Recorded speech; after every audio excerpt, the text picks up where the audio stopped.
दोस्तों, किसी शहर में एक हिंदू पंडित रहता था जो अपनी जहालत की वजह से लोगों में बहुत मकबूल और मशहूर था। उस पंडित की खास बात यह थी कि वो इस्लाम और मुसलमानों से सख्त नफरत करता था। यानी कि इस्लाम और मुसलमानों के खिलाफ था। और अक्सर वो मुसलमानों के खिलाफ बेहुदा सवालात निकालता और लोगों को चैलेंज करता था और कहता कि मेरे इन सवालात के जवाब दे दो, मैं इस्लाम को कबूल कर लूंगा, मैं मुसलमान हो जाऊंगा। इस तरह से वो अपनी इस गंदी सोच को दिखाकर मुसलमानों को नीचा दिखाता, जिसको देखकर वो हिंदू पंडित बहुत खुश होता था। इस तरह से उसे अपने इल्म पर बहुत गुरूर हो गया था। फिर एक बार उस हिंदू पंडित ने 3 सवाल बनाए और मुसलमानों को चैलेंज कर दिया कि अगर कोई मेरे इन 3 सवालों के जवाब दे देता है तो मैं इस्लाम कबूल कर लूंगा। दोस्तों, वो सवाल कुछ इस तरह के थे कि जिनका जवाब बड़े आलिमों के पास भी मौजूद नहीं था। और इस तरह से उस हिंदू पंडित का डंका एक बार फिर से जोर पकड़ गया। उस हिंदू पंडित के वो 3 सवाल कुछ इस तरह के थे। उसका पहला सवाल तो ये था कि जब आज तक किसी ने अल्लाह को देखा नहीं है, तो फिर तुम लोग पहले कलमे में अल्लाह के एक होने की गवाही कैसे देते हो? और तुम ऐसा क्यों कहते हो कि अल्लाह के सिवा कोई माबूद नहीं है? उसका दूसरा सवाल ये था कि जब हर चीज पर अल्लाह कादिर है, तो दुनिया में जो कुछ भी होता है वो अल्लाह की मर्जी से होता है। तो फिर दुनिया में किसी बुरी बात के लिए इंसान कसूरवार क्यों कहलाएगा?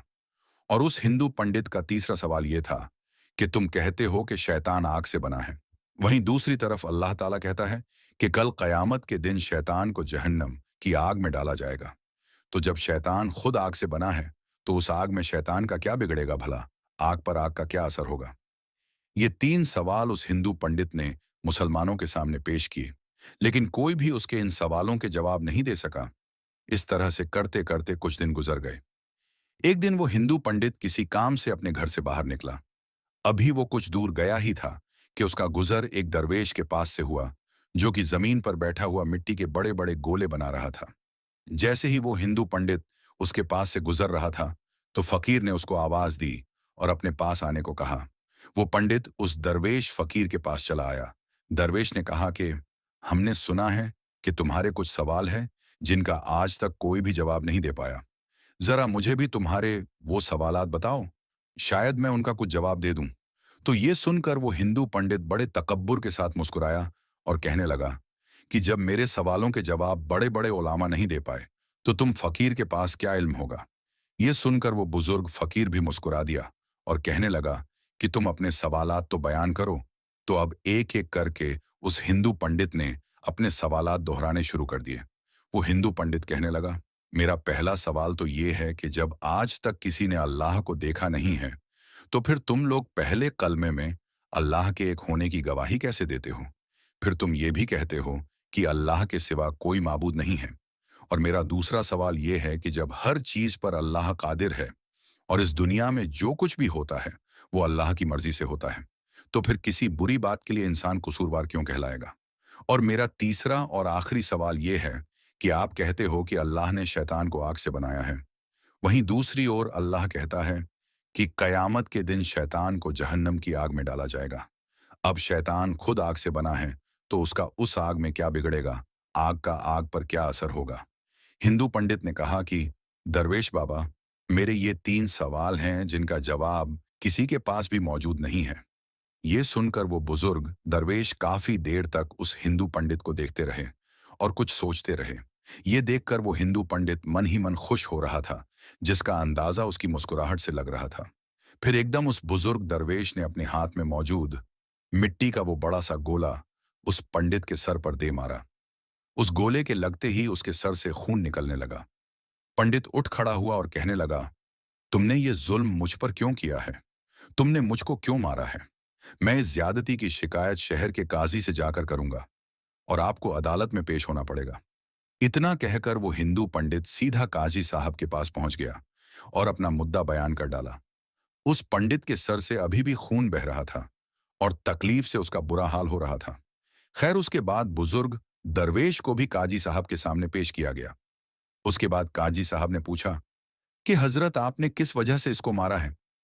तो ये सुनकर बुजुर्ग फकीर ने कहा, मैंने तो इस पंडित के सवालों के जवाब दिए हैं जो इसने मुझसे पूछे थे। अब ये बिना वजह ही मुझ पर इल्जाम लगा रहा है। ये सुनकर अदालत में मौजूद हर शख्स हैरान हुआ, क्योंकि उस हिंदू पंडित के तीनों सवालों के बारे में हर कोई जानता था। इसीलिए वो हैरान हुए कि इसको मारने से वो सवालों का जवाब कैसे मिल गया।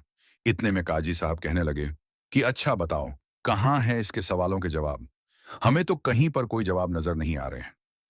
इस पर वो बुजुर्ग दरवेश फरमाने लगे, काजी साहब, इसने मुझसे पहला सवाल ये किया था कि जब अल्लाह दिखाई नहीं देता है तो फिर तुम कैसे उसकी मौजूदगी की गवाही देते हो?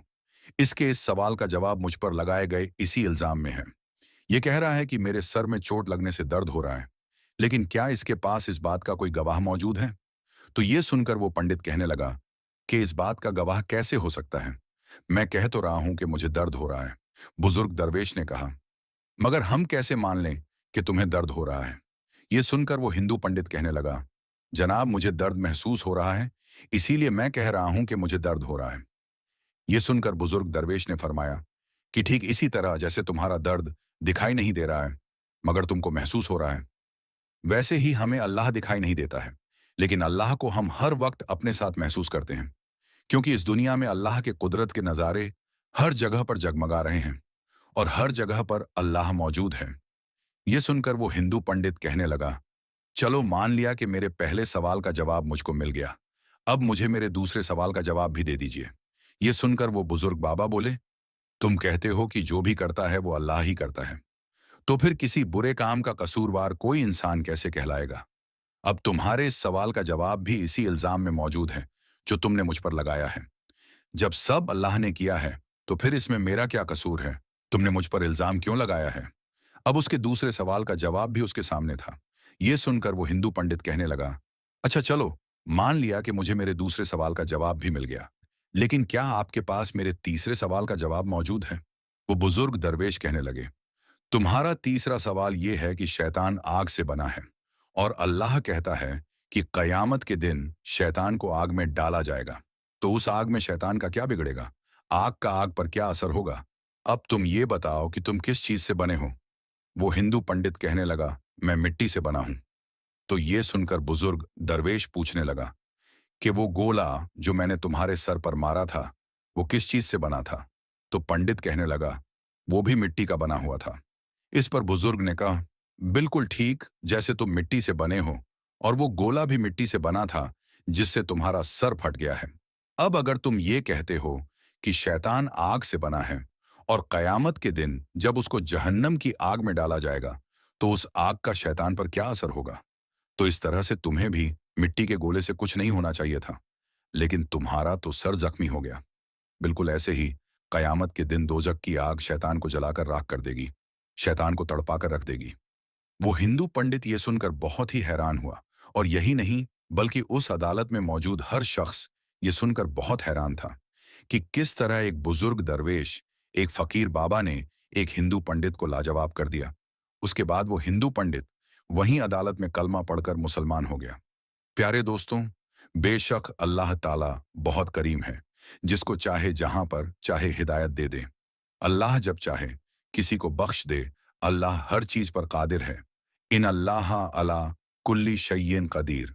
प्यारे दोस्तों, हमारे नबी हजरत मोहम्मद मुस्तफ़ा सल्लल्लाहु अलैहि वसल्लम की तालीमात भी हमें यही सिखाती है कि दूसरों के खुदाओं को बुरा भला मत कहो और अपने दुश्मन से भी अच्छी तरह से पेश आओ, और अपने दुश्मन को कभी धोखा मत देना। अपने पड़ोसियों को, चाहे वो किसी भी मजहब से ताल्लुक रखता हो, उनसे अच्छे से पेश आना, उसे भूखा सोने मत देना। और यही हुस्न अखलाक, यही तालीमात गैरों को अपनी तरफ माइल करती है और आपके सच्चे ईमान वाले होने का सबूत देती है। दोस्तों, इसी तरह का एक वाकया बादशाह औरंगजेब आलमगीर के दौरे हुकूमत में पेश आया कि एक हिंदू लड़की थी जो पंडित की बेटी थी। तो काशी के पंडितों का एक निहायत ही मशहूर घराना था। भारत से दूर दूर से लोग और सैकड़ों यात्री हर वक्त उसके मेहमान खाने में भरे रहते थे। जायदाद भी अच्छी खासी थी। जात बिरादरी के लोग भी भरोसे की नजर से उसको देखते थे। लगभग सारे बनारस में लोग पंडित जी को जानते थे। शोहरत की बड़ी वजह यह भी थी कि हजार तमन्नाओं के बाद उनके यहाँ एक बच्ची पैदा हुई। बच्ची बहुत खूबसूरत थी। माँ की ममता और बाप की मोहब्बत कहाँ नहीं होती। लेकिन इस घर का किस्सा बड़ा ही अजीबोगरीब हो गया था। सुबह उठकर जब तक माँ बाप अपनी बच्ची का मुंह नहीं देख लेते थे, तो वो किसी चीज को देखना भी हराम समझते थे। बच्ची ने जैसे ही शऊर की मंजिल में कदम रखा, तो उसकी तालीम और तरबियत के लिए कई उस्ताद मुकर्रर कर दिए गए। उसने जवानी की दहलीज में कदम रखा, तो खुदा की तरफ से खूबसूरती के साथ साथ अक्लो जहानत भी उसे गजब की मिली थी। हुस्न और शोहरत के साथ साथ अब उसके इल्म, कमाल की चांदनी दूर दूर तक फैल गई थी। सुबह के वक्त जब वो गंगा स्नान के लिए निकलती थी, तो राह गुजर में सैकड़ों परवाने अपनी आंखें बिछाए खड़े रहते थे। हया और परसाई की वजह वो एक मुजस्समा घर से निकलते वक्त पलकों की चिलमन जो गिराती थी, तो वो सीधा घर आकर ही ऊपर उठाती थी। रास्ते में कभी नजर उठाकर उसने किसी को नहीं देखा। साल में एक बार हनुमान मंदिर में पूजा के लिए जाती थी। मथुरा, अयोध्या और हिंदू धर्म के तमाम बड़े बड़े शहरों से उसके लिए पैगामे निकाह यानी शादी के रिश्ते आ चुके थे। लेकिन मां नहीं चाहती थी कि उसकी लाडली बेटी एक लम्हे के लिए भी उससे दूर हो। और वो कोई ऐसा दूल्हा तलाश कर रही थी जो सारी खूबियों से आरास्ता होने के साथ साथ घर जमाई बनने के लिए तैयार हो। इसीलिए जितने भी रिश्ते आते थे, उनको टाल दिया जाता था। माँ बाप प्यार से अपनी बेटी को शकुंतला कहते थे, और बड़े होने के बाद यही नाम सबकी जुबान पर जारी हो गया। अब शकुंतला का नाम घर ही के लोगों की जुबान पर नहीं था, बल्कि दूर दूर तक शकुंतला के नाम की शोहरत पहुंच गई थी। ठीक उन्हीं दिनों में हजरत औरंगजेब आलमगीर रहमतुल्लाही ताला अलैह की हुकूमत सारे हिंदुस्तान पर थी। उस वक्त हजरत औरंगजेब आलमगीर रहमतुल्लाही ताला अलैह ने इब्राहिम खान नाम के एक शख्स को बनारस का कोतवाल बनाकर भेज दिया। अभी इब्राहिम खान को आए हुए चंद ही रोज हुए थे कि सारे बनारस में उसके खिलाफ दहशत फैल गई थी। कहते हैं कि वो एक निहायत ही जालिम, कमीना और बदतरीन शख्स था, और इतने रौबो दबदबे से रहता था कि कोई भी उसके खिलाफ नहीं बोल सकता था। उसकी खतरनाक निगाहों की मार से किसी ताजा कली का बच पाना बहुत मुश्किल था। उसके जासूस गली गली चिलमन के पीछे महकती हुई जुल्फों का सुराग लगाते फिरते थे। एक दिन जासूसों ने शकुंतला का पता लगा लिया, और ये खबर उस अय्याश कोतवाल इब्राहिम खान को पहुंचाई, और कहने लगे कि हुजूर, आप तो बेकार में परेशान हैं। अपने वक्त का सबसे चमकता हुआ हीरा इसी बनारस में मौजूद है। लोग कहते हैं कि पंडित लाला राम की बेटी, जिसका नाम शकुंतला है, उस कमल के फूल की तरह है जो सारे झील में सिर्फ एक ही खिलता है।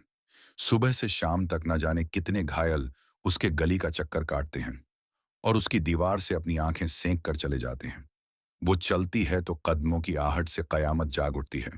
उसकी मस्त आंखों में जैसे मैखाना तैरता रहता है। कभी वो अपनी जुल्फें बिखेर देती है, तो हर तरफ काली घटाओं का मौसम उमड़ने लगता है। उसका एक तबस्सुम न जाने कितने नासुरों का इलाज है। उसके बदन की रंगत इतनी निखरी हुई है कि जैसे किसी ने चांदी का खाजा ही मल दिया हो। ये सुनकर कोतवाल के मुंह में पानी आ गया। हिर्सो हवस का शैतान उसकी आंखों में नाचने लगा। उसकी नजर की दरिंदगी अब नंगी हो चुकी थी। एक बदमाश शराबी की तरह बहकते हुए अंदाज में उसने कहा, तुम उसके घर का सही पता मालूम करके आओ, और ये खबर भी लेकर आओ कि वो अपने घर से बाहर कब निकलती है। दूसरे दिन जासूसों ने सारी तफसील मालूम करके कोतवाल को ये इत्तेला दे दी कि काशी के फला मोहल्ले में बिल्कुल गंगा के बगल में उसका घर है। बिल्कुल सुबह सवेरे वो गंगा स्नान करने के लिए अपने घर से बाहर निकलती है। रात और दिन में उसके घर से निकलने का बस यही एक वक्त है। कोतवाल ने पंडित लाला राम को अपने दरबार में बुलवा लिया, और उसने पंडित से कहा कि अय पंडित, हमें ये खबर हुई है कि शकुंतला नाम की तुम्हारी एक बेटी है। हम चाहते हैं कि उसे अपने घर की जीनत बनाएं, लिहाजा उसकी डोली सजाकर मेरे दरवाजे तक पहुंचा देना। पंडित ने जब ये बात सुनी तो लरज गया, और वो कोतवाल के कदमों में गिरकर गिड़गिड़ाने लगा, रहम की भीख मांगने लगा। लेकिन उसकी चीखों पुकार का असर कोतवाल पर कुछ भी ना हुआ। उसने पंडित की आंखों में आंखें डालकर धमकी देते हुए कहा, तुझे सिर्फ 1 हफ्ते की मोहलत देता हूं। अगर इस दौरान मेरे हुक्म की तामील ना हुई और तुम्हारी बेटी की डोली दरवाजे पर ना लगी, तो फिर याद रखना कि मैं अपने सिपाहियों के जरिए उसे जबरदस्ती भी उठा सकता हूं। बाप रोता हुआ घर आया और सारा माजरा शकुंतला को बताया, तो बेटी ने बाप को मशवरा दिया और कहा कि आप कोतवाल से 1 महीने की मोहलत मांगे। तो कोतवाल की तरफ से 1 महीने की मोहलत भी दे दी गई। अब शकुंतला ने मर्दाना लिबास पहना, सर पर इमामा बांधा, घोड़े पर सवार हुई और दिल्ली की तरफ रवाना हो गई। सुल्तान औरंगजेब नमाज जुमा से फारिग हुआ ही था कि उसके सामने शहजादों का लिबास पहने हुए एक नौजवान खड़ा था। रोशन जमीर बादशाह को हकीकत तक पहुंचने में एक लम्हे की देर न लगी। नकीब को हुक्म दिया कि फौरन इसे मेरे खास कमरे में लाया जाए और मेरे सामने पेश किया जाए। औरंगजेब रहमतुल्लाही ताला अलैह जोही दीवानी खास में अपने तख्त पर बैठे तो आपने ये हुक्म दिया, लो बेटी, ये चादर लो और इसे ओढ़ लो। एक अजनबी औरत को मर्दों के सामने बेनकाब नहीं रहना चाहिए। अपने औरत होने का राज मत छुपाओ। मैं तुम्हारी फरियाद सुनने के लिए ही तो यहां बैठा हूं। तो शकुंतला फूट फूट कर रोने लगी और उसने सारी कहानी बयान कर दी। कहानी सुनते वक्त बादशाह की हालत देखने के काबिल थी। एक रंग आता था, एक रंग जाता था। कभी पलकें भीग जाती थीं, कभी गुस्से के मारे चेहरा लाल हो जाता था। जब वो अपना बयान खत्म कर चुकी, बादशाह औरंगजेब ने यह हुक्म सुनाया कि 1 महीने की मोहलत में सिर्फ कुछ दिन रह गए हैं। तुम फौरन अपने घर लौट जाओ और अपने माँ बाप से कह देना कि वो फौरन तुम्हारी डोली का इंतजाम करें। यह हुक्म सुनकर शकुंतला के सारे अरमानों का खून हो गया। उसके पांव के नीचे से जमीन खिसक गई। वो चादर के एक कोने में अपनी आंखों से आंसू पोंछते हुए उल्टे पांव वापस आई। रास्ते भर नाकामी की चोट उसे सताती रही। बार बार वो यही सोचती रहती थी कि बादशाह ने उसके साथ इंसाफ नहीं किया। फिर कभी ख्याल आता कि बादशाह की मुंह से बेटी कहकर पुकारना ये कोई मामूली चीज नहीं है। वो जरूर उसका हक अदा करेंगे। वो जरूर आएंगे मेरी मदद करने के लिए, उस जालिम को सजा देने के लिए। जो तारीख मुकर्रर यानी जो तारीख तय की थी, उसी तारीख पर शकुंतला की डोली तैयार हो गई। सारे शहर में कोतवाल के जुल्म की भयानक दहशत तारी थी। बूढ़ा कोतवाल खुशी से फूले नहीं समा रहा था। शहर की सबसे खूबसूरत लड़की और मलकाए हुस्न आज उसके घर की ज़ईनत बनने जा रही थी और वो अपनी हवस की प्यास बुझाने जा रहा था। किसी ने खबर दी कि शकुंतला की डोली बहुत करीब आ चुकी है। बस चंद ही कदमों के फासले पर अब उसकी डोली दिख रही है। बूढ़ा कोतवाल पैसे लुटाने में मशरूफ हो गया। बनारस के भिखारियों में एक लूट मच गई। कोतवाल का गुरूर और जाग उठा। पैसे लुटाता लुटाता डोली के करीब पहुंच गया और जब उसकी नजर उठती है तो सामने शहंशाह ये हिंद औरंगजेब आलमगीर खड़े थे। कोतवाल ने जैसे ही देखा तो खौफ से कांपने लगा। दहशत के मारे सारे जिस्म का खून सूख जाता है, मूर्ति की तरह बेहरकत होकर रह जाता है। गुस्से से कांपते हुए शहंशाह ने कहा, क्यों जालिम, मैंने इसी करतूत के लिए तुझे बनारस भेजा था। दिन दहाड़े हया का खून करते हुए तुझे जरा भी शर्म नहीं आई। एक हौलनाक कहर और जुल्म का तमाशा रचाते हुए तुझे इसका ख्याल भी नहीं आया कि हक के मुकाबले में औरंगजेब की तलवार अपने और पराये का कोई फर्क नहीं रखती। क्या तुझे यह भी मालूम नहीं था कि यह सारा हिंदुस्तान इस्लाम की पनाह में है। यहाँ के लोगों की इज्जत और आबरू और जानो माल की हिफाजत एक मुसलमान का फर्ज होता है। गुस्से के मारे बादशाह औरंगजेब आलमगीर का चेहरा लाल होकर रह गया था। आंखों से अंगारे फूट रहे थे और एक कोतवाल था जिसका खून खुश्क होता जा रहा था। तभी दिल्ली से चला हुआ फौजी दस्ता भी आ पहुंचा। कोतवाल की तरफ इशारा करते हुए बादशाह ने हुक्म दिया कि इस पापी को इसके बुरे कर्मों की सजा दो ताकि दूसरों के लिए इसका अंजाम एक इबरत बन जाए। चुनांचे ऐसा ही हुआ। उसके दोनों पांव अलग अलग हाथी को बांध दिए गए, यानी उसके दोनों पांव अलग अलग करके दो खूंखार हाथियों की टांगों से बांध दिए गए और पूरी ताकत के साथ हाथियों को अलग अलग सिमत में दौड़ाया गया। यहां तक कि जमीन पर उस कमीने के रेजे त्रेजे बिखर गए। सारा बनारस औरंगजेब के रहमो इंसाफ से गूंज रहा था। शकुंतला की डोली अब अपने घर पहुंची। तभी बादशाह भी उसके घर पहुंच गए और पहुंचते ही फौरन हुक्म दिया कि मैं प्यास की शिद्दत से बेताब हूं, मुझे सबसे पहले पानी पिलाया जाए। मैं उस दिन से प्यासा हूं जिस दिन से शकुंतला ने मेरे सामने अपनी फरियाद पेश की थी। उसी दिन मैंने अपने खुदा से पक्का वादा कर लिया कि जब तक मैं एक मजलूम ब्राह्मण को उनका इंसाफ नहीं दिलाऊंगा, तब तक अपने हलक के नीचे पानी का एक कतरा भी नहीं उतारूंगा। शकुंतला ने दोशाल यानी चादर से अपना मुंह छुपाते हुए कहा, भारत के स्वामी, मुझे पूरा विश्वास था कि आपने जिसे अपनी बेटी बनाया है उसकी लाज बचाने के लिए आप जरूर आएंगे। अपनी महबूब रियाया के साथ ये अन्याय आपसे हरगिज देखा न जाएगा। इसीलिए मैंने अपनी जमीन में एक चबूतरा पहले से ही बनवा दिया था ताकि हमारे शहंशाह जब यहाँ आएंगे तो नमाज पढ़ने के लिए कोई जगह उनको तलाश करनी ना पड़े। हजरत औरंगजेब रहमतुल्लाही ताला अलैह पहले वजू करके शुक्राने की 2 रकात नमाज अदा करते हैं। उसके बाद कुछ खाना खाते हैं। पानी के चंद घूंट पीकर जूं ही वापस लौटना चाहते हैं, तभी पंडित लाला राम हाथ जोड़कर खड़े हो जाते हैं और कहते हैं, जहां पनाह इस भूमि को आपने अपने सजदे से पवित्र बना दिया है, अब हम इसे किसी दूसरे काम में इस्तेमाल नहीं कर सकते। इसीलिए हम अपने दिल की गहराइयों से इस जमीन को मस्जिद के लिए वक्फ करते हैं। शहंशाह ने उसके उस ऐलान का शुक्रिया अदा करते हुए एक तांबे के पत्र पर एक तहरीर लिखकर दे दी कि इस मस्जिद के मुतावल्ली यानी इस मस्जिद के इंचार्ज हमेशा उसी खानदान के लोग रहेंगे। और आज भी गंगा के किनारे ये मस्जिद खड़ी है। इसका नाम धरेरा की मस्जिद है। प्यारे दोस्तों, हर मजहब की कोई ना कोई खासियत होती है। इस्लाम की खासियत अदलो इंसाफ है, जो कि औरंगजेब रहमतुल्लाही ताला अलैह के अंदर कूट कूट कर भरी थी। आज अगर 6 लोग उनका नाम बदनाम करने की कोशिश करते हैं, लेकिन हकीकत पर कोई पर्दा नहीं डाल सकता। बेशक औरंगजेब आलमगीर एक आदिल और एक इंसाफवर बादशाह थे। तो प्यारे दोस्तों, उम्मीद करते हैं कि आपको आज का ये वीडियो पसंद आया होगा। इस वीडियो को हर बार की तरह आप शेयर कर दीजिए, क्योंकि हदीस पाक में वाजह तौर ये बताई गई है कि दीन इस्लाम की बातों को दूसरों तक पहुंचाना सदकाए जारिया है। और आपके इस नेक काम से बहुत सारे लोगों को अच्छी बातें मालूम हो जाएगी। तो इसलिए इस वीडियो को शेयर करके इस नेक काम में हिस्सा जरूर लें। हम मिलेंगे आपको अगली वीडियो में। तब तक के लिए अल्लाह हाफिज।